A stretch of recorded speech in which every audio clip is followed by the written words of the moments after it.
Hi guys! Welcome back po sa ating YouTube channel.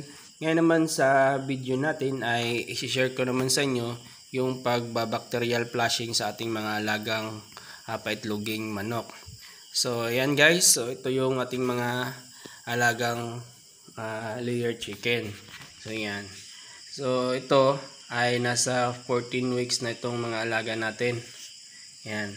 So kung mapapansin nyo rin guys ay wala na rin yung mga waterer nila kasi inano ko na, nilinis ko na dahil yun yung lalagyan natin ng tubig na may halong gamot. So yan guys. So pakita ko rin sa inyo kung paano yung pag-mix ng ating gagamiting pang bacterial flushing. So tara guys, let's go.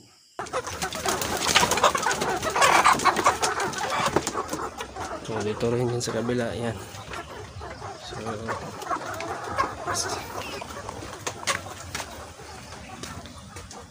So ito guys, naka-prepare na yung water nila. So yan. So bali itong water to yun sa isang kulungan. Yan. So ang gagamitin natin pang bacterial flushing ay ito guys. So yan, so Primoxil powder. So yan. So sa isang sachet ay 5 grams. So yan guys. So 5 grams. So ang gagawin natin dito sa isang sachet ay 4 na litrong tubig o isang galong tubig. So bali ano kasi yan guys, ang ratio po nito ay so bali sa isang galon ay nasa, ang makakainom ito ay nasa mga 50 piraso. So kaya ang binili natin ay 4 na piraso. So yan, so yung dalawa doon sa kabila at ito rin sa sa kabila rin. So kaya 4 na powder sachet yung binili natin.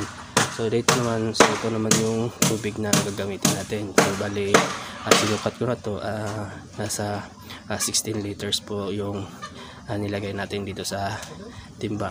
So yan. So bali ilagay natin lahat tong 4 na sachet. So yan.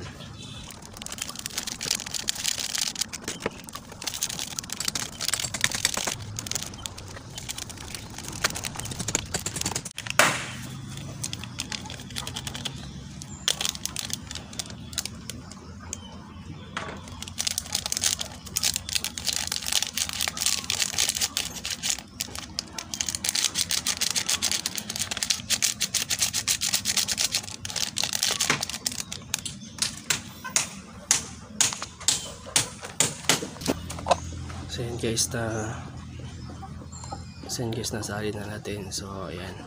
So gagawin naman natin to, ilalagay naman natin to doon sa kulungan. So ayan.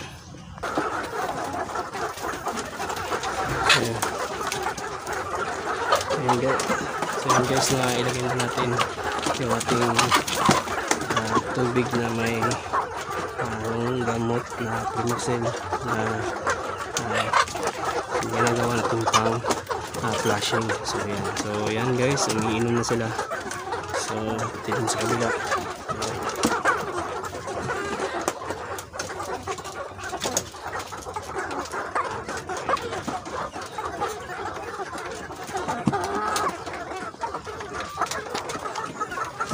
So ayan guys, tapos ito. So dito naman tayo sa kabila. So yan.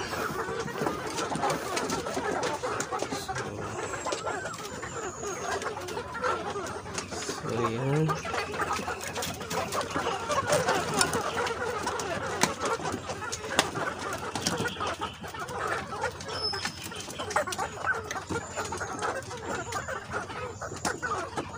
So ngayon ay pag-usapan naman natin kung ano ang bacterial flushing.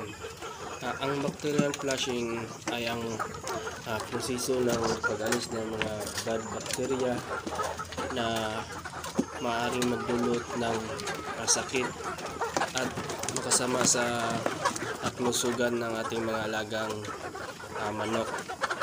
Dahil sa bacterial flushing na ginagawa natin ay protektado ang ating mga alaga sa mga posibleng sakit at karamdaman mula sa mga bakterya.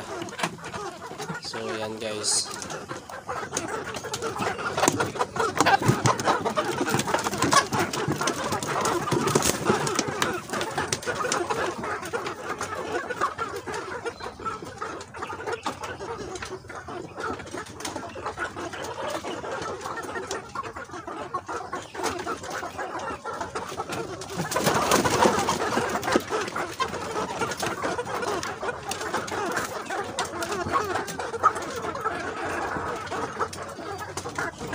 So yan guys, hanggang dito lang muna at kung may katanungan lang kayo sa ating video, so paki-comment na lang po at ating pag-usapan.